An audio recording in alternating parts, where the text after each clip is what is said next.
a body or whatever they recovered from there. Body? Had you seen anything there? The killer accidentally got caught on camera, panicked as the reporter revealed that the remains he had carefully hidden were found. Are you okay, sir? I think I need to sit down. Okay. Stephen McDaniel might have appeared to be an introverted, hard-working law student, but harbored within him was a sickening need for recognition and control. To satisfy his ego, he was willing to go as far as murdering his own classmate, what he proudly considered his perfect crime. Or so he thought. There's blood in your apartment, Stephen. You didn't get it all up. It didn't all come off. You scrubbed and you wiped. But we can tell that. Don't you wipe CSI? Stephen, why is there blood in your bathroom? In today's episode, we delve into the chilling case of Lauren Giddings, a bright, ambitious law student whose life was tragically stolen by the very person living next door. But before we begin, make sure to like and subscribe to stay updated on our latest true crime stories. Lauren Giddings was a 27-year-old law graduate from Mercer University in Macon, Georgia. Originally from Laurel, Maryland, she was known for her intelligence, warmth, and drive for justice. She had spent years working toward her dream of becoming a lawyer. By the summer of 2011, she was preparing for the bar exam, the final step before launching her career. Unfortunately, that future was never meant for her. When Lauren returned home from her sister's wedding, something felt off. Her belongings seemed slightly out of place, as if someone had been inside her apartment while she was away. But without any proof, she pushed the thought aside. Little did she know, someone had been watching her. To focus on her exam, Lauren had told her friends and family she'd be off the radar for a while. So at first, no one thought much of it when she didn't respond to messages. But as days went by, her sister, Caitlin, became increasingly worried. On June 29th, Caitlin contacted Lauren's friends at Mercer Law and received alarming news. No one had seen or heard from her in days. It was even more unsettling knowing Lauren was set to move out the next day, yet she hadn't reached out. Caitlin knew something was terribly wrong. After hearing Caitlin's concerns, her friends decided to check on Lauren. Knowing where she kept a spare key, they unlocked her apartment and began searching. Everything seemed normal at first, until they checked her computer. There, they found an email Lauren had sent just before she vanished. In it, she wrote that she believed someone had tried to break into her apartment just days earlier. With Lauren missing and the ominous email, her friends immediately alerted her family. Her father rushed to Macon and filed a missing person report. But by then, she had already been gone for 4 days. Following the report, police and Lauren's friends began searching her apartment and the surrounding areas near Mercer University's campus. Her car was still parked outside, untouched for days. Even more chilling, her keys, ID, and other belongings were still inside. As if she had come home, locked the door behind her, and then vanished into thin air. The authorities quickly turned their attention to her neighbors and acquaintances. One of Lauren's friends, Ashley Morehouse, was among the first to alert authorities about her disappearance. When questioned by an officer, she recounted the last time she saw Lauren, a moment that now felt like a lifetime ago. She explained that they had gone out to a bar on Friday night. Afterward, Lauren had come back to her boyfriend's place to stay the night. The officer pressed further, asking if Ashley had actually seen Lauren the next morning. She had simply assumed Lauren had been there when she woke up. But in reality, she never saw or spoke to her again. 25-year-old Stephen McDaniel was also brought to the station to give his statement. He lived next door to Lauren and was her law school classmate. Having lived side by side for years, he seemed like the perfect person to ask if he had seen or heard anything that could help the investigation. When was the last time you think you seen Lauren? It was either last week or the week before that. Okay. Is there anything that you could tell me today or add to your statement that could help me locate Lauren? I can't think of anything. Because you're Lauren's next door neighbor, right? Yeah. And You told me in your statement that you've been home all week, right? All weekend? Mm-hmm. Has anybody come stay, visit you while you were at home? No. You didn't have no friends over? Mm-mm. Anybody see you this weekend that you've been home? I don't know. At first, Stephen appeared calm and cooperative during the interview, but detectives grew suspicious when he refused to let them search his apartment. What made his behavior so strange was how contradictory it was. On one hand, he refused the search, which made sense for a law student who knew his rights and chose to protect himself. But on the other hand, he willingly sat through multiple police interviews, answering questions without a lawyer. If he had nothing to hide, why not fully cooperate? And if he did have something to hide, why take the risk of talking at all? This inconsistency raised red flags for investigators.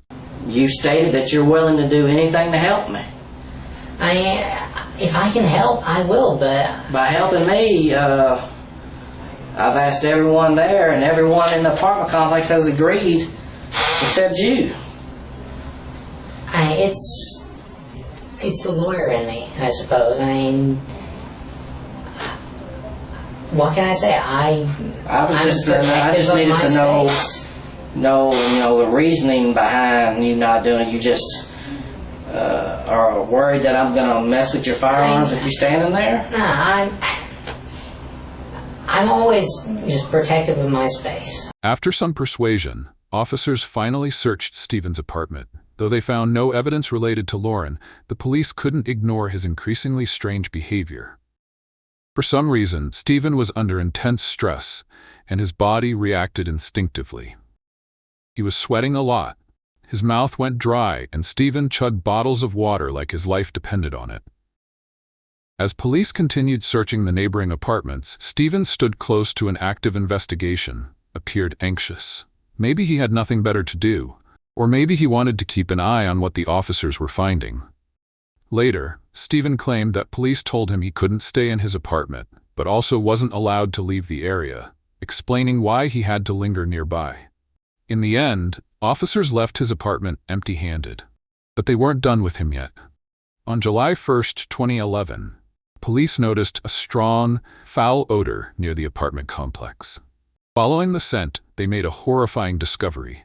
A dismembered torso in a garbage bin just outside Lauren's apartment. DNA testing later confirmed the remains belonged to Lauren Giddings. The police got incredibly lucky. The garbage bin was supposed to be emptied earlier that day, long before investigators would have had a chance to find the remains. However, the garbage truck was running late, leading them to this damning finding. With the remains discovered, police suspected the killer might be someone living in the same complex as Lauren. Soon, Stephen McDaniel was brought in for another interrogation. I need to know about this girl right here. You know her? Yes, Who is that? Lauren Giddings. Does she live next door to you? Yes, When's the last time you seen her? 2 or 3 weeks ago. Okay. Was you friends with Lauren? Yes. Look at me when you talk to me, son. Okay? In this second interrogation, everything changed. Stephen was no longer relaxed and refused to cooperate. His body language was tense, his answers short, revealing little to no useful information.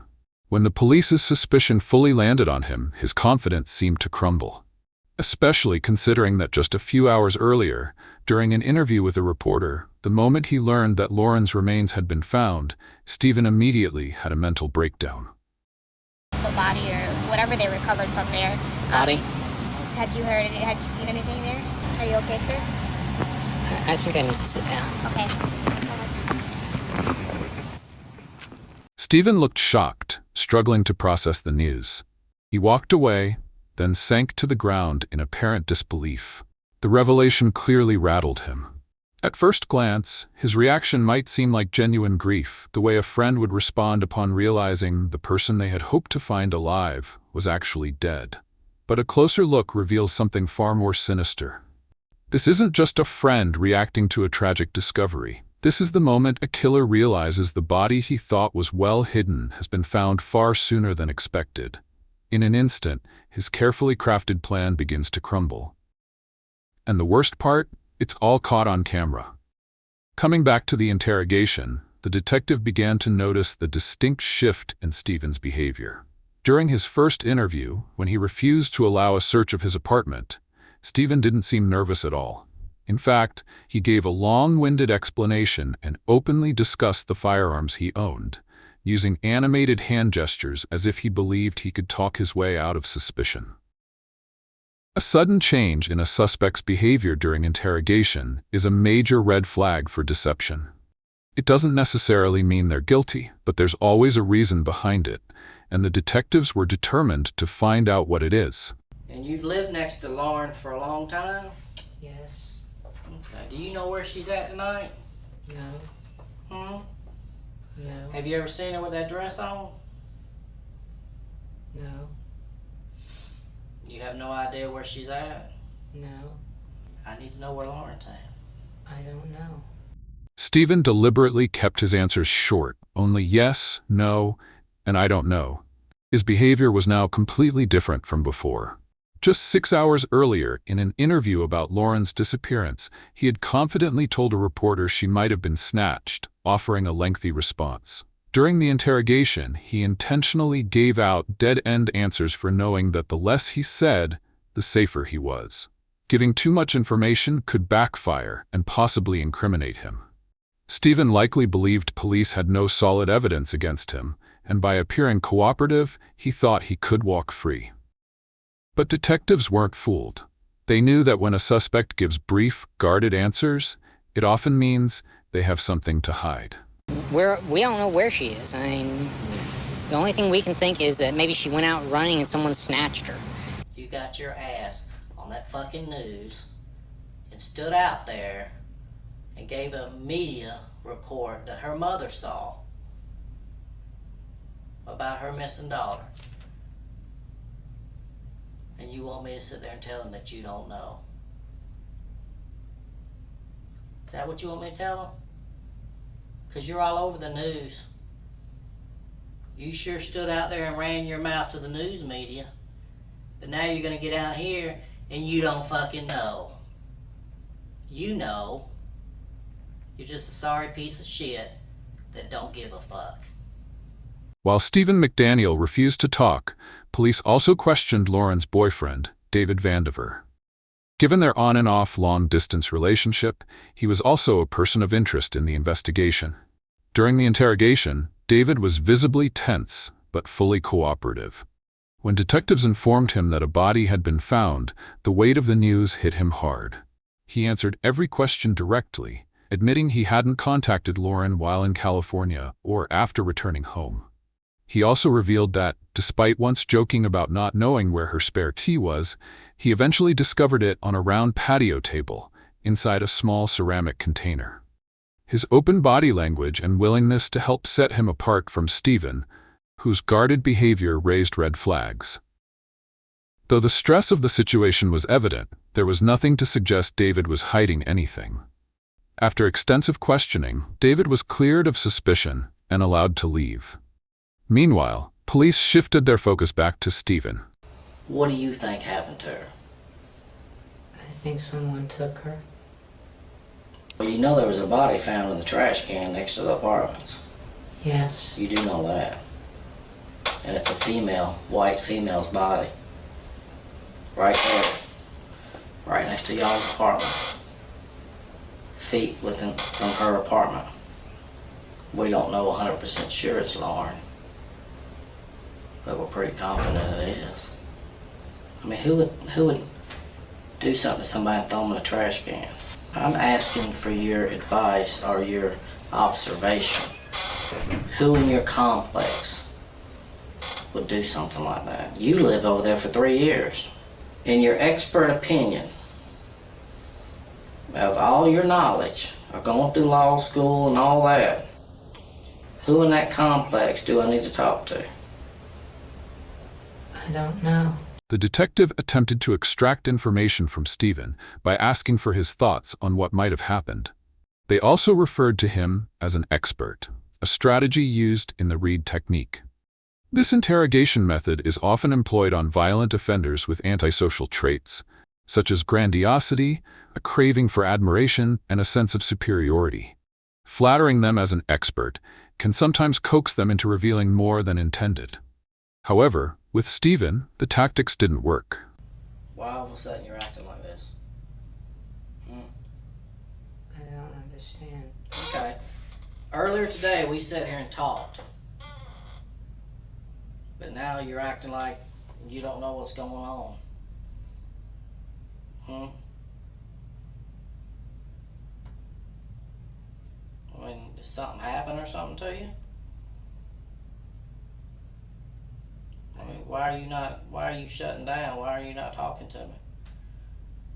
I don't know. You don't know? Are you scared? No. I mean, you're not scared, are you? No. Throughout the entire interrogation, Stephen has remained eerily still. He didn't shift, fidget, or make any subtle gestures while speaking. He seems to believe that staying rigid makes him look less guilty, but in reality, it only deepens the detective's doubts. As Stephen refused to cooperate, detectives turned to his best friend, David Whitmire, for insight. David, who lived across the street from Lauren and Stephen and attended the same law classes as them, gave a response that painted a telling picture. He explained that Stephen could go days without leaving his apartment, isolating himself, and rarely interacting with anyone. Concerned about his well-being, David would occasionally call out to him, jokingly suggesting he get a puppy or join him for a meal at Five Guys. This information confirmed what investigators already suspected. Stephen was a loner. Studies show that individuals who commit violent crimes are often socially withdrawn, making his isolation a significant detail. Even more troubling, if Stephen rarely left his apartment, there was a strong chance he had been home the night Lauren was attacked. That meant he could have seen or heard something, or worse, been directly involved. David also revealed that, despite finding Stephen odd, Lauren always went out of her way to be kind to him. But now, detectives had to ask themselves, did her kindness unknowingly make her a target? Cunning and manipulative, Stephen McDaniel became the prime suspect, yet extracting information from him proved to be an exhausting challenge. As a law student, he knew exactly how to frustrate and wear down detectives. For half an hour, the first officer struggled to get anything from him beyond a repeated, "I don't know." To shake things up, another detective stepped in. He shifted tactics, returning to classic interrogation techniques, building rapport through empathy and using open-ended questions. You told me earlier you and Lauren were friends, right? Yes. How would you describe y'all's relationship? She was my friend. What did you ever do things for her? Did she ever do things for you? What did she ever do for you? We talked. What did y'all talk about? News. How many times have you been in her apartment with her hanging out? I don't know.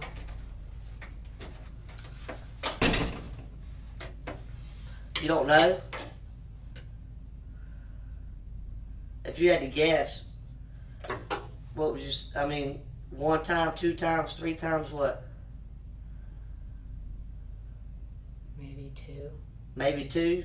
See, if I had only been somewhere twice, I could remember that. If I had been there over 50 times and you asked me how many times, I'd be like, I don't know, a lot. But the fact that you've only been there twice, when I say how many times you've been there, you say you don't know, that's just odd to me.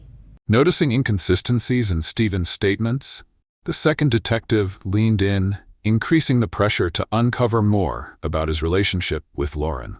You went looking for her last night. Yes. What happened to Lauren?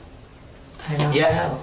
You like her, don't you? She's my friend. Did you ever think about having sex with her? No. You telling me you looked at a pretty girl like that and you never once thought, ever, man, she looks good. You never thought that?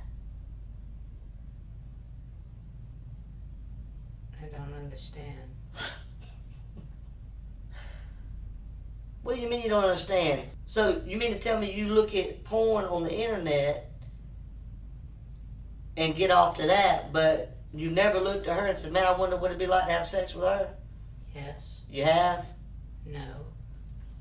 Like the first detective, the new detective also grew frustrated with Stephen's vague answers and nonchalant attitude. He tried several tactics to lure Stephen into talking, but Stephen remained indifferent and tight-lipped.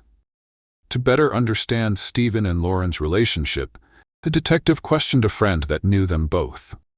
Despite Stephen's claims, the interview suggested otherwise. During the interrogation, Stephen's friend recalled an incident that Stephen had once mentioned to him. Stephen told his friend that at a gathering, Lauren had been drinking, dancing with another girl, and lost her balance. She accidentally exposed herself due to her revealing clothing. Beyond that, Stephen repeatedly asked Lauren out and often made her uncomfortable with his persistent attention. With this new lead, detectives had a possible motive. Stephen's obsession with Lauren was real. While he remained guarded in interrogation, his online activity told a different story. Under the alias Saul or Son of Liberty, Stephen frequently posted on forums discussing relationships and loneliness. His identity was confirmed not only because Saul mentioned being a law student in Macon, but also because Stephen had a habit of sending politically charged emails to his university, signed with both his real name and his online moniker. In one post, he responded to a comment with unsettling self-pity. The problem with being a social recluse with a fundamental disability to connect on a romantic level is that we want so much to find that one special person with whom we want to grow old, raise children, and spend the rest of our lives. And yet, we're incapable of going out and finding her. Continuing the interrogation with Stephen, the detective engaged in a mental battle with him until midnight. As the hours passed, the detective's patience was wearing thin, but Stephen remained unfazed. Stephen, this is hard, buddy. I know this is hard. And I can tell it's on you. You want to let it go. There's blood in your apartment, Stephen. You didn't get it all up. It didn't all come off. You scrubbed and you wiped. But we can tell that. Don't you wipe CSI? The blood police claimed to have found in Stephen's bathroom was actually false information, a lie used to pressure him into confessing. However, at this early stage of the investigation, detectives didn't know that Stephen had never brought Lauren into his room, dead or alive. This false claim only worked in Stephen's favor, allowing him to maintain his facade and keep the upper hand. Where's that little girl, Stephen? I don't know. Stephen, you know. I know you know. I don't know. Yes, you know. What are you going to say tomorrow when I say we got your hair? What are you going to say to me then? Because you know, like I go like that. Look at my hair. That's how easy it falls out. Look at all that on your head. You don't think nothing fell out? It did. We just wanted to give you an opportunity to tell it. So you didn't look like a monster at the end. Because you know what? I don't believe that you're a monster, Stephen. I believe that you're a good guy. You've been picked on. Girls didn't show you the respect that you deserved. You did something stupid. And I believe you feel bad about it. And that's why you're all freaked out right now. But I'm giving you the opportunity to get right. I'm giving you an opportunity to show everybody you're not a monster. That you feel bad about what happened. Your hair's there, man. Your hair is there. That's right, buddy. See that? Look at it. See this stuff right here, your hair? Yeah, it fell out of your head when you was moving the body, Stephen. That's right. You remember moving the body? No.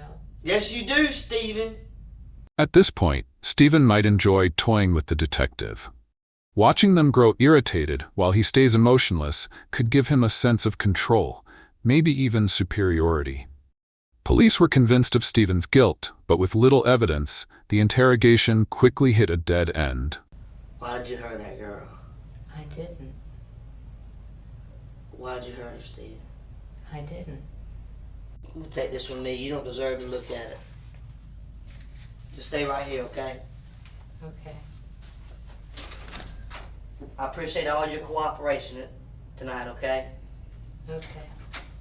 Despite relentless questioning and over 12 hours of interrogation, Stephen neither confessed nor provided any solid evidence linking him to the crime. With no choice, detectives had to release him. But not for long. During his brief time after being released from interrogation, Stephen focused on preparing for the bar exam, planning to become a lawyer, leave Macon, and return home. Little did he know, police were relentlessly searching for evidence, and they were closing in.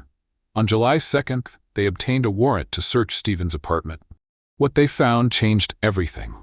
Inside, investigators found a flash drive with deleted files linking Stephen to violent online posts.